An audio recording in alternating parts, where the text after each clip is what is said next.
લોકમત ન્યૂઝમાં આપનું સ્વાગત છે।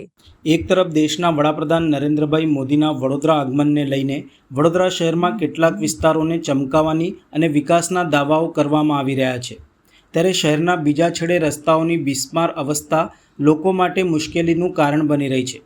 પ્રધાનમંત્રીના રૂટને ચકાચક બનાવવા તંત્ર દિવસ-રાત કાર્યરત થયું છે, પરંતુ શહેરમાં સામાન્ય વિસ્તારોમાં લોકો આજે પણ ખાડા, તૂટી ગયેલા રસ્તા અને જીવલેણ ભૂવાઓ વચ્ચે જીવવા માટે મજબૂર બન્યા છે।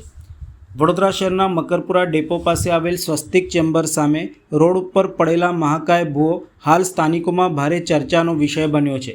સ્થાનિકોના જણાવ્યા મુજબ છેલ્લા ઘણા સમયથી રોડ ધીમે ધીમે ધસતો ગયો હતો અને હવે વિશાળ ભૂવામાં ફેરવાઈ ગયો છે। દિવસ દરમિયાન તો વાહન ચાલકો કોઈ રીતે બચીને પસાર થઈ જાય છે, પરંતુ રાત્રિના સમયે ગંભીર અકસ્માત સર્જાય તેવી ભીતિ લોકોએ વ્યક્ત કરી હતી।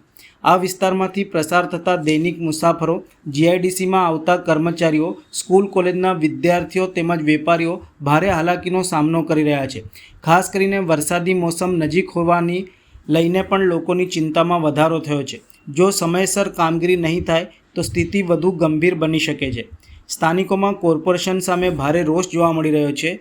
લોકોનો આક્ષેપ છે કે શહેરના વિકાસ અને સ્માર્ટ સિટી જેવા દાવાઓ માત્ર કાગળ ઉપર જ દેખાય છે, જ્યારે વાસ્તવમાં અનેક વિસ્તારોમાં રોડની હાલત અત્યંત ખરાબ બની ગઈ છે। સોશિયલ મીડિયામાં વડોદરાને ખાડોદરા અને ભૂવા નગરી તરીકે થઈ રહેલી ટિપ્પણીઓ વચ્ચે હવે મકરપુરાનો આ મહાકાય ભૂવો પણ કોર્પોરેશનની કામગીરી સામે અનેક સવાલો ઊભા કરી રહ્યા છે।